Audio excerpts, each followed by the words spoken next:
हो हमरे के नु देख के तहनी डायलॉग बोलता रहत ना। ए सुना, हम तोहरे के देख के हई डायलॉग बोलतानी। काहे कि हऊ जे आपन चोली के भीतर सामान घुसिया के ले जाता रू ना, उ बहरी से पूरा बुझाता। का बुझलू? हमनी के तो खाली डायलॉग के बोलनी है, लेकिन आगे हमनियों से खचरा लइका सब मिली है तो उ तो डायलॉग ना, उ तो ढेरे कर दी है सब। ए सुना, हमहू इतना डरपोक नइखी कि ताहरा डरावला से हम डर जाएम। हमहू देखतानी कि केहू का करता। अच्छा तो ना मानबू?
सामान खेले के चीज हो जाई, तारा चोली में छुपल सामान खेले के चीज हो जाई, तारा चोली में छुपल सामान खेले के चीज हो जाई, तारा चोली में छुपल सामान खेले के चीज हो जाई, तारा चोली में छुपल सामान खेले के चीज हो जाई।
सामान खेले के चीज हो जाई, तारा चोली में छुपल सामान खेले के चीज हो जाई, तारा चोली में छुपल सामान खेले के चीज हो जाई, तारा चोली में छुपल सामान खेले के चीज हो जाई, तारा चोली में छुपल सामान खेले के चीज हो जाई।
खेले के चीज हो जाई तारा चोली में छुपल सामान खेले के चीज हो जाई तारा चोली में छुपल सामान खेले के चीज हो जाई तारा चोली में छुपल सामान खेले के चीज हो जाई तारा चोली में छुपल सामान खेले के चीज हो जाई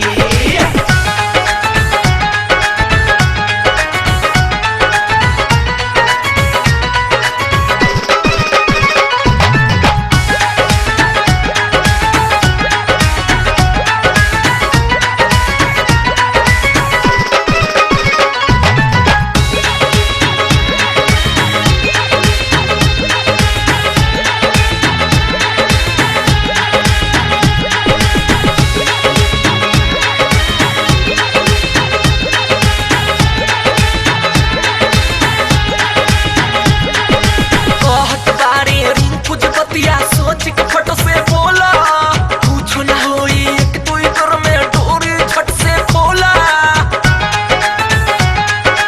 का सुना कहत बारे रिंकू जपतिया सोच के फट से बोला कुछ ना होई एक दुई देर में डोरी झट से खोला लसर लसर कर ताउरी लजीज हो जाई लसर लसर कर ताउरी लजीज हो जाई के तारा चोली में छुपल सामान एकदम पागले बड़ा का तारा चोली में छुपल सामान खेले के चीज हो जाई तारा चोली में छुपल सामान खेले के चीज हो जाई तारा चोली में छुपल सामान